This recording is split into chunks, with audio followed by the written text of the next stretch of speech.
Chief ministers like Sri Karunanidhi, Jyoti Basuji, Devi Lal, and Sri N.T. Rama Rao, all of them made it clear to Sri Rajiv Gandhi that this was an issue which required a national consensus.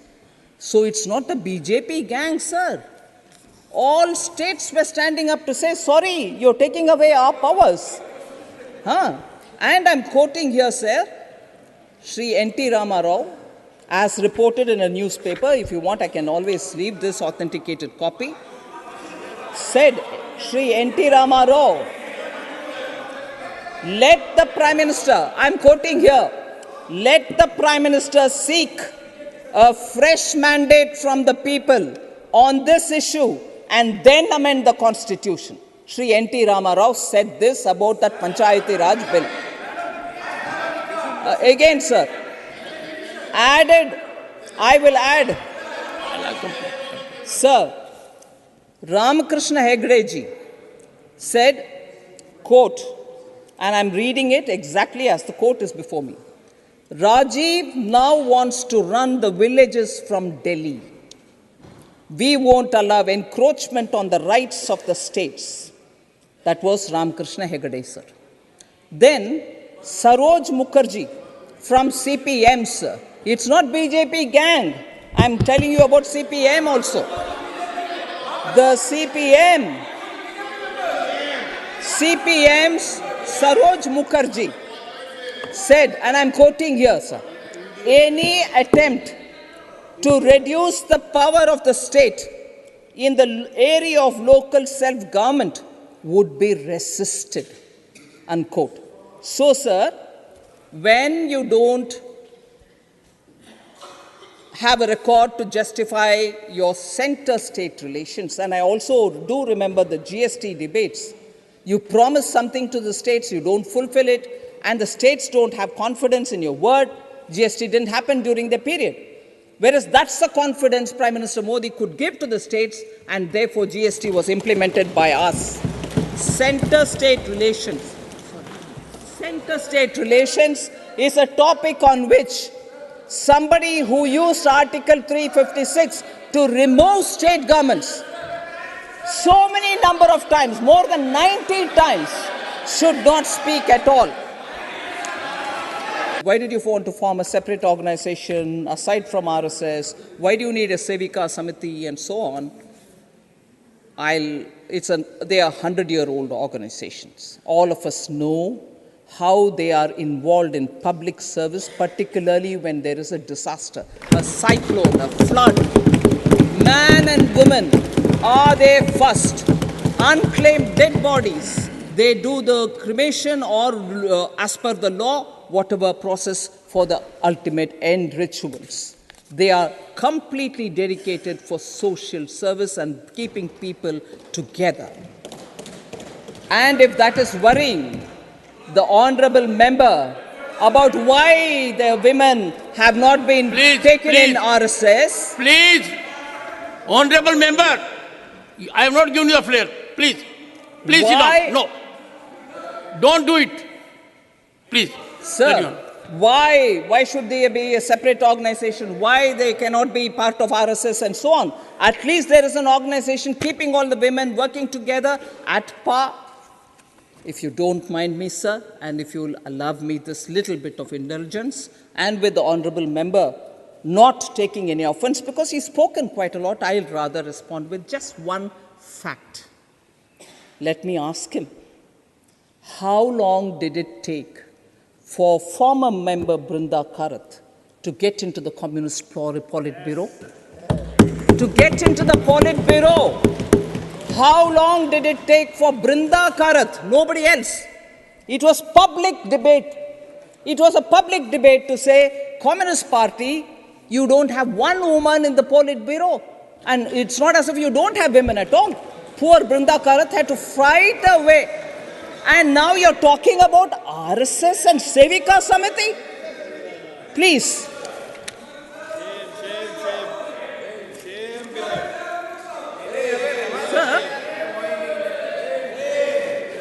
Sir, I heard honorable member I heard Honorable Member Kapil Sibal, sir, talking about Finance Commission cannot allocate resource fairly till the census takes place and so on, and that we are using a old census because I'm talking about, he referred to Finance Commission, I'm also referring to that. But the idea was that the census, old censuses are being used. I just want to tell you, sir, it was Prime Minister Modi who, after forming the government, said 2011 census data was first used for the 15th Finance Commission, whose period is now current, 2020 to 2025.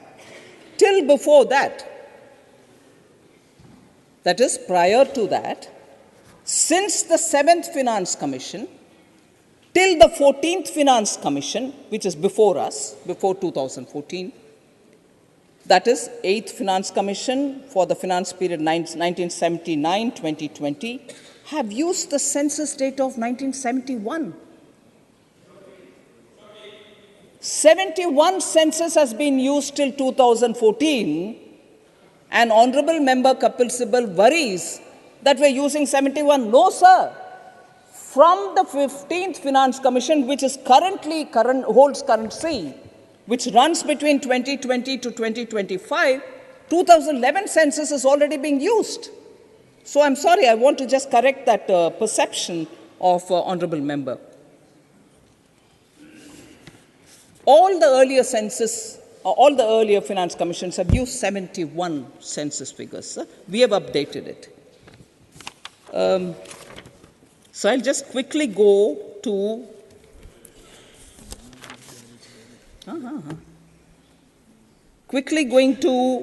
talking on the readjustment of seats, sir. It's not a problem that we have created. It's not a problem that we suddenly, realize. I would like to trace back as to why readjustment of seats has to go through a particular process, and it's not new problem today. I'm not saying it's a problem, but it is a situation which was created long time ago. I'll just tell you that Article 82 provides for readjustment of seats after each census. So as per this article, sir, seats of Lok Sabha allotted to the states, as well as division of each state into territorial constituencies, will be readjusted after each census. It provides restriction that such readjustments shall not affect the representation in Lok Sabha until the dissolution of existing Lok Sabha. Just the core facts before us.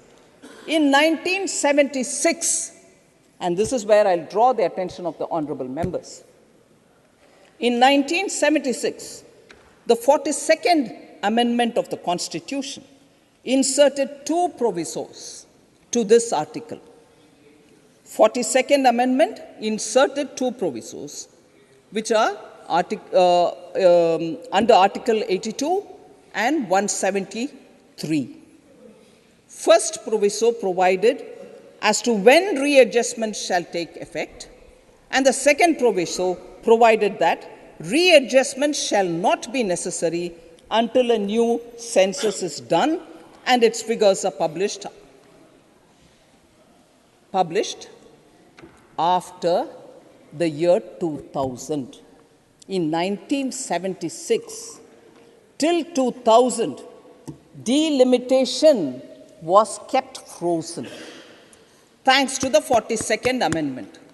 So that during that emergency, the infamous thing which happened, 42nd became a basket case where you put everything, Adobe's list, and passed it all. When the emergency extended period, the Lok Sabha, after completion of 5 years, ran the 6th year and did all this. So the 42nd Amendment froze it till 2000. Thereafter, this freeze till the year 2000 was amended in 2002, the 84th Amendment, and the year 2000 was replaced by the year 2026. So the 2026 is not somewhere coming out of our imagination.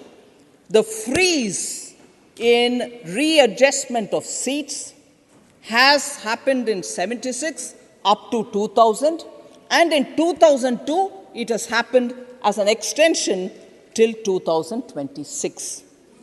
So, as first census of 2026 will be undertaken into 2031, until that period, there will be no readjustment and seats shall remain unchanged, is the position. Now, what we are trying to tell you here, therefore, is after the census now, which can start from early 24 in all probability, it will go, and once the census is completed, its announcements are over about the findings of the census, the report of the census, then the delimitation commission can be set, and it will do its job not just for the Lok Sabha seats but also to the states. Then the reservation comes into implementation. So I won't spend more time on that, sir. There's one more response I want to give. Shri K.C. Venugopal had mentioned that what happened in 1989, I'm not repeating or quoting his words, broadly, what happened in 1989 when Rajiv Gandhi introduced reservation bill for women in local bodies. Entire BJP gang, if I'm wrong with the expression or words, you may correct me, entire BJP gang opposed it. Stalwarts like L.K. Advani, Atal Bihari Vajpayee, Ram Jethmalani, etc. opposed it. So I just want to go back to actually what happened then. 1989, it didn't get passed. Opposition was there, a lot of opposition happened. Then, of course, as I said, even at the very beginning, it moved to 1991-92, and in 92 it got passed under P.V. Narasimha Rao ji. But what actually happened then? BJP gang? No, I'm sorry. There are others who, it's very interesting to see. Sir,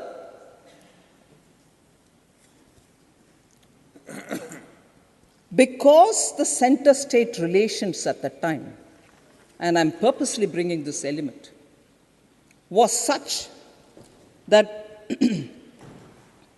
it was felt that the Panchayati Raj plan clearly aims at depriving the states of power to manage their own local bodies. This was the narrative which went into the opposition's minds. Chief ministers like Sri Karunanidhi, Jyoti Basuji, Devi Lal, and Sri N.T. Rama Rao, all of them made it clear to Sri Rajiv Gandhi that this was an issue which required a national consensus. So it's not the BJP gang, sir. All states were standing up to say, sorry, you're taking away our powers.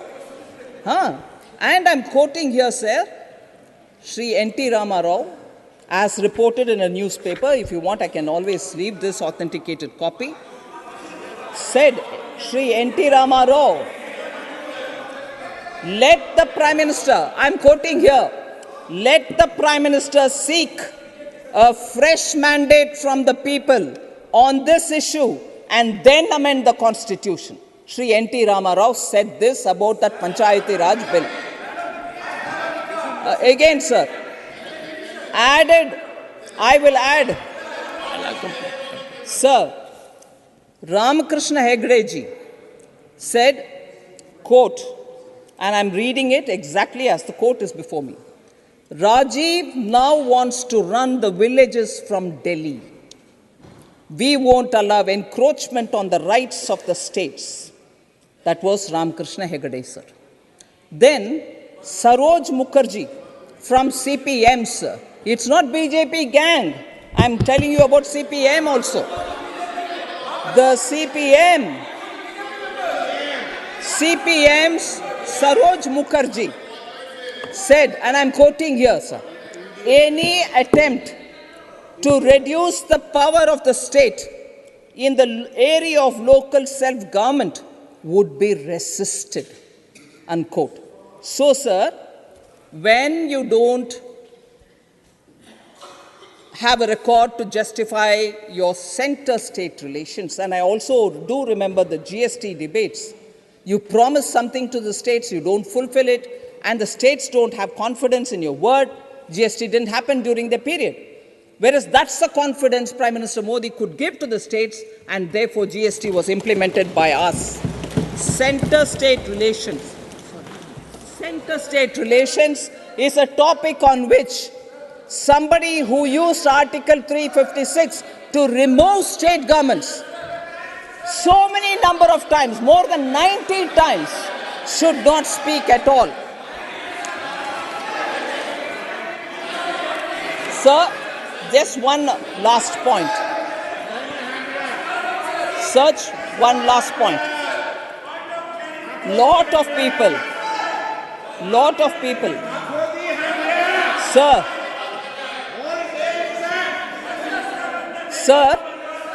lot of people. One second. Sir, you want me to sit down? Yes. Sir? No, you want me to sit down, sir? Sorry, sir. You want me to sit down, sir? I request you Is to... this because you want to give them peace? I just want to say something to you, sir, in case you want them to be accommodated for giving explanation or clarification. If it's not preposterous from my side, would you permit me to just say that's exactly what my respected leader of the opposition objected to yesterday when we were timely getting up and saying, no, factually wrong, you're factually wrong, we want to say. I would want to cultivate, sir, let me finish. I would want to cultivate a habit. And I'm telling you, I would want to cultivate a habit for myself, sir. I'll keep quiet. I'll hear every speaker. And when there is an objectionable comment made, or when there is a factually incorrect statement made, after they finish, I will seek your permission to stand up and rebut it, provided they are here to listen, not if they are walking out. So please, sir, it's a two-way street. Now that you're saying, I'll sit down.